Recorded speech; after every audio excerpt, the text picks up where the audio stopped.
Hello, my name is Susan, and we're here for another episode of Crafting at Home with Aram Public Library.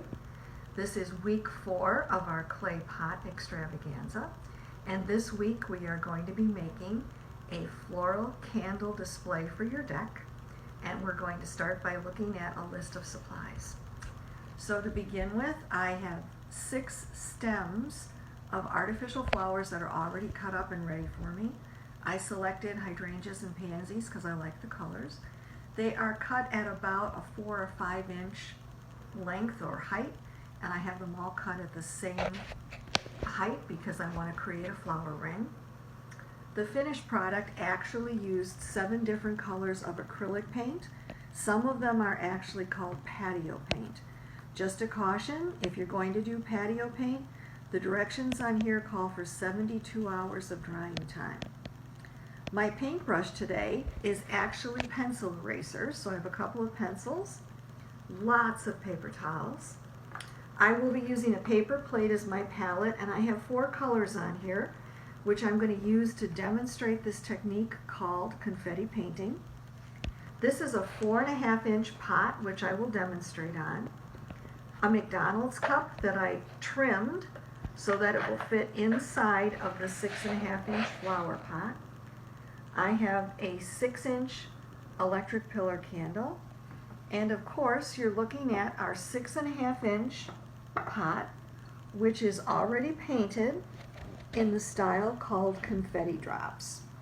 Now this pot has 2 coats of flat black Rust-Oleum and the confetti dot painting design using the acrylic paints that I showed you. So what I'd like to do now, before we put the project together, is I'd like to do a short demonstration on how you do the confetti dot painting. So I'm just going to leave these here, and I'm going to pick up my 6.5 inch pot. Now this pot has the same treatment, 2 layers of flat black Rust-Oleum, and I'm going to begin putting those confetti dots around the bottom. Now I'm not going to go all the way around because that takes quite a while, but I will show you a section and how I did it. So I have 4 colors on my plate here and a brand new eraser, and I'm just going to dip the eraser in the paint, dot it off a little bit, and then I'm just going to put this color in various spaces on the pot. You want to do 1 color at a time. You can always go back and add more, but you cannot take it away, trust me. Alright, so I've got some green on there. So I'm just going to clean this off. I didn't use multiple pencils. That big pot that you see that's already finished, I think I only used 2 pencils to do that. You do not have to wait for it to dry. So I'm going to go to my second color.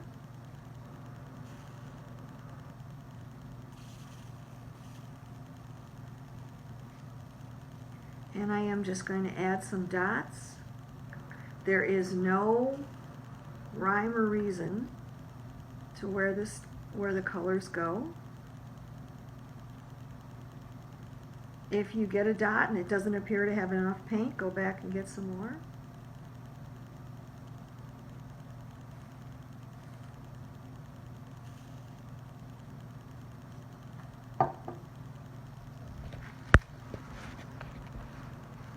Just wiping the paint off.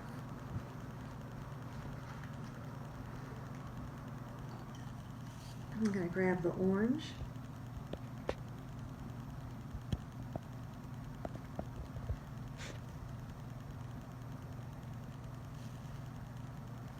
I will tell you on the big pot, the orange is the color that did not dry as vibrantly, and I did go back with a very small paintbrush to add some more color, to add some more orange.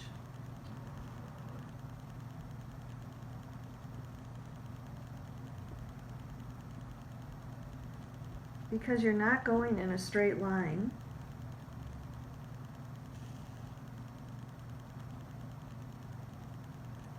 you can add the color dots anywhere you want them, because you're just going to fill them in later with something else. Now, if I were doing the whole pot, I'd be rotating the pot and doing orange all the way around, or whatever color I'm on.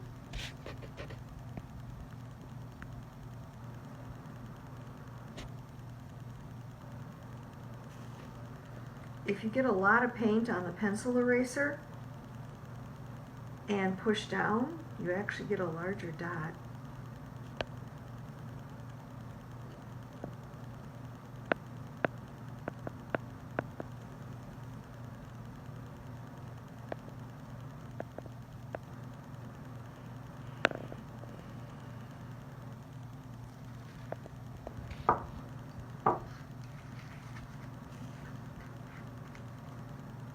Open a couple more colors here. Couple cautions: do not get paint on your hands, because if you get paint on your hands when you go to grab the pot, you end up with a fingerprint, and trying to get paint off that black surface is not easy. So I'm just going to add a couple more colors to my palette here. Okay.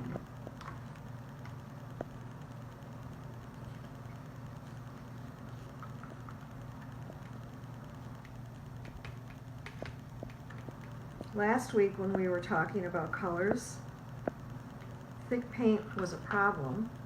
This week, thick paint is a good thing. Clean off my eraser. Okay.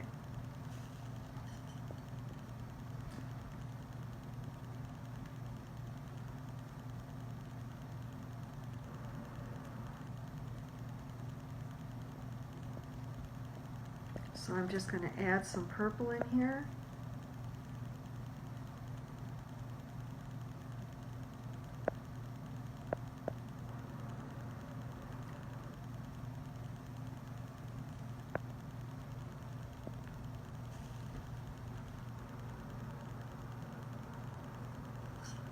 Okay. And I'm going to add one more color. And you can, there's no rule. You add however much you want. When you're done, kind of look at it, go back, and if you decide you want more colors.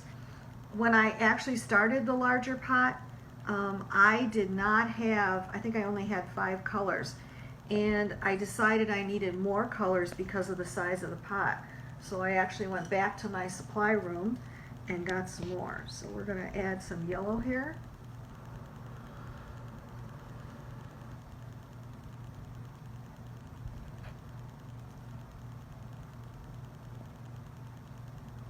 And all I'm doing is just dipping that eraser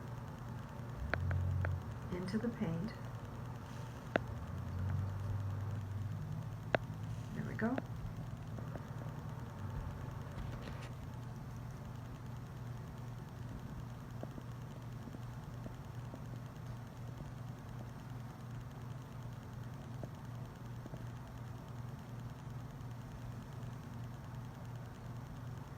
And you could use the same technique on the drip tray. I will tell you the drip tray is harder to do because it has ripples in it and the eraser is very hard and isn't willing to be flexible and bend, but you can do it. So that's how you do a confetti painting job on a clay pot. And wouldn't this be interesting if you did somebody's name in colored confetti dots? That would be kind of cool. So we're just going to take all of this and put it to the side, and I'm going to show you how we put that floral display together. So I'm just going to put that over there. And I'm going to take this and I'm just going to put it there. All right, so this is our 6.5 inch pot. Again, we have 2 layers of black paint and then the confetti painting. These are not glued together, they're independent. This is a McDonald's cup. I just wanted something that would hold the candle and be separate because I need a place to create that ring of stone that my flowers are going to go in. So I'm going to put that in the center. My candle is here. And I'm going to grab my river stone. Move this over just a bit. And I just want to fill in the stones all the way around, but not inside the McDonald's cup, because I want to be able to get that candle in and out as I need to.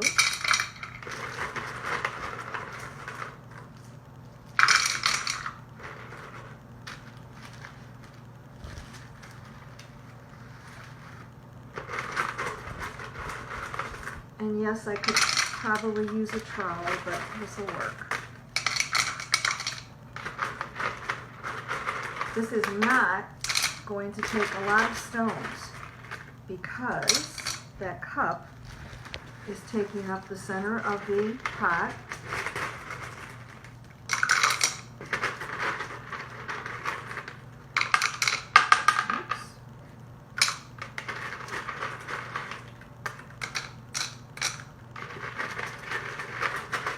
If you don't have river stone, you could use the glass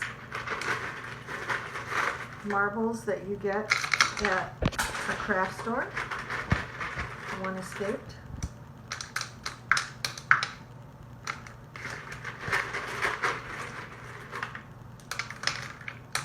Oh, we're getting there.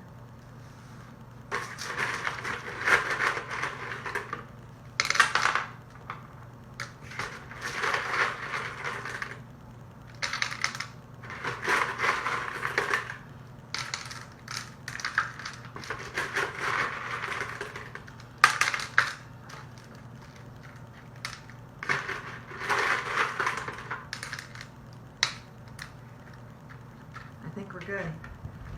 Okay, so what we're going to do now, it's pretty heavy. We're going to take these flowers and we are going to put them into the stones.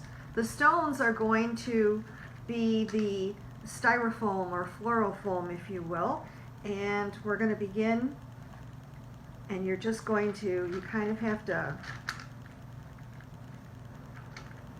push around until you get the flower down there. There we go. For reasons unknown, I just elected to do them in groups of 3. I want the flowers and the leaves to project over the edge of the pot.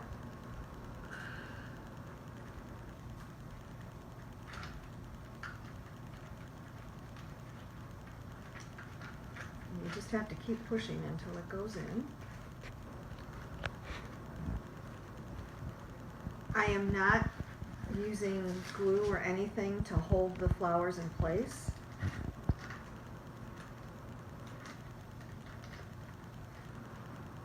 So I did 3 of the hydrangeas, so now I'm going to do 3 of the pansies.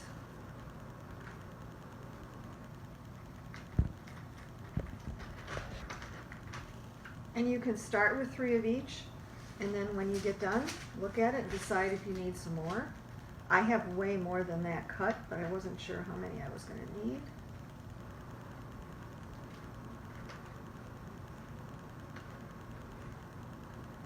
The nice part about a project like this is if you take these flowers out, you could redo this project in the fall with fall flowers or Christmas flowers.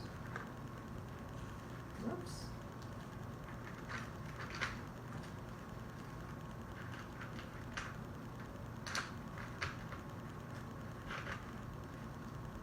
Just kind of keep dancing these flowers in here. Okay.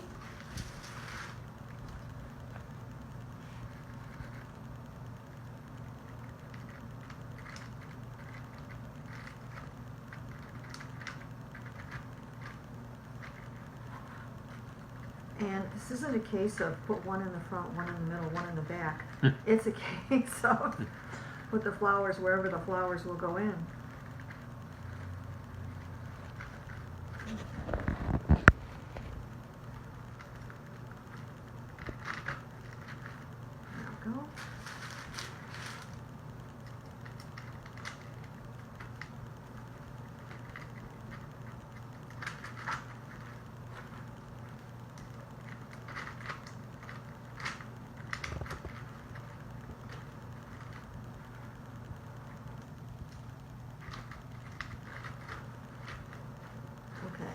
So now it's time to go back and add some more.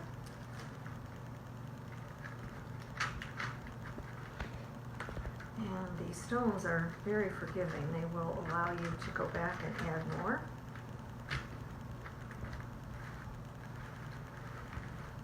So I can still see my candle.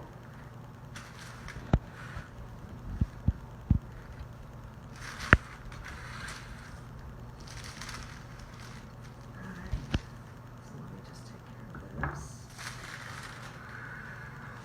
Candle's a little crooked there, so we'll just leave them moving a little bit.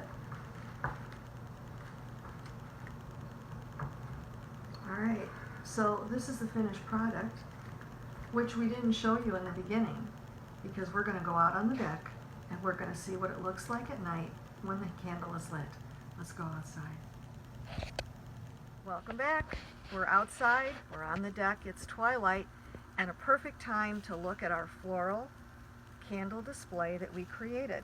So I'm going to step back and my husband's going to film that whole pot for you. So we have our confetti dots, we have our flowers, the candle is sitting in it. A nice little extra is the light does peek out among some of the flowers, so if it's on a table, people will get to see that. Now right now the flowers are level, or I'm sorry, the candle is level with the flowers. If you want the candle to project higher, just put something underneath of it and that will push the candle up a little bit. But whether you leave it like this or put the candle up higher, this is a nice display for a patio table or a little end table on a deck, and just a nice little summer decoration. Thank you for joining us for Crafting at Home from Aaron Public Library. Enjoy!